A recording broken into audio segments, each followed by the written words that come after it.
हरे कृष्ण। तो आज के इस कोट में श्रील प्रभुपाद कहते हैं कि हर एक जीवात्मा को अपना अपना एक व्यक्तिमत्व है। भगवान ने हर एक जीवात्मा को इंडिविजुअलिटी दी, अपना अपना व्यक्तिमत्व दिया है और इस व्यक्तिमत्व के आधार पर हर एक का अपना अपना मत भी है। जितने व्यक्ति होती है उतने प्रवृत्ति होती है, जितनी प्रवृत्ति होती है उतना मतांतर होते हैं। तो हर एक का अपना अपना मत होगा और हर एक अपने अपने मतांतर भी होंगे, लेकिन ये सब जो मतांतर है या मतभेद है, ये अंत में भगवान की सेवा में ही प्रवृत्त होने चाहिए। चाहे इस मत से चाहे उस मत से भगवान की सेवा होनी चाहिए। मतांतर से कोई ऐसा मत नहीं निकलना चाहिए जो भगवान के सेवा के विपरीत हो, या मतभेद से कभी अपराध नहीं पलकने चाहिए। ऐसा अगर होता है तो भक्ति नष्ट होती है। तो मतभेद हो सकते हैं, मनभेद भक्तों के बीच में कभी नहीं होना चाहिए।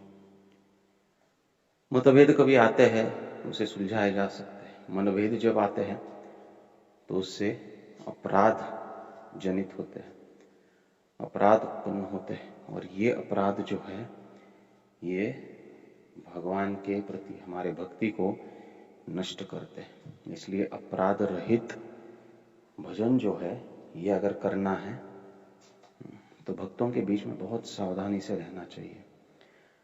अगर मतभेद भी हो तो भी उसे ठीक से सुलझाना चाहिए।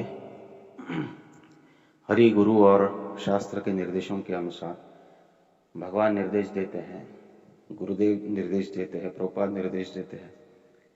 शास्त्र में भी कई निर्देश हम प्राप्त करते हैं कि कैसे मतभेदों को सुलझाना चाहिए।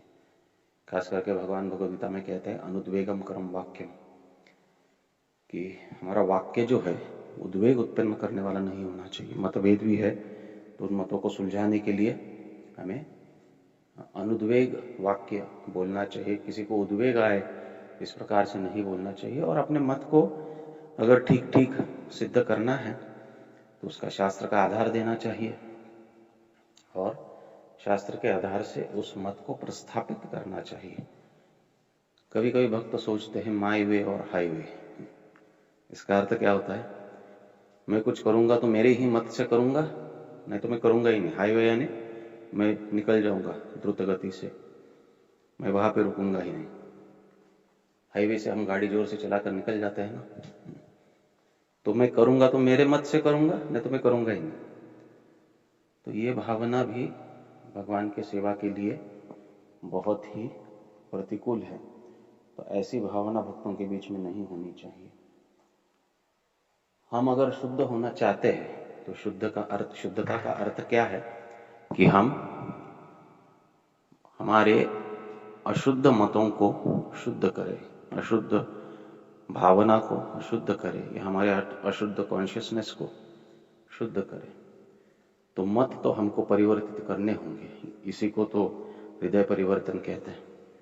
और मत परिवर्तन करना हमारा स्वयं का ये बहुत ही पीड़ादायक कष्टदायक प्रोसेस होती है, क्योंकि उसमें हमें हमारी अहंकार को सैक्रिफाइस करना होता है। तो ये शुद्धता की प्रोसेस है जिसमें हमारे मतभेद जो है वो सामने आएंगे, लेकिन उनको सुलझाना यही हमारे भक्ति के लिए अधिक अनुकूल है।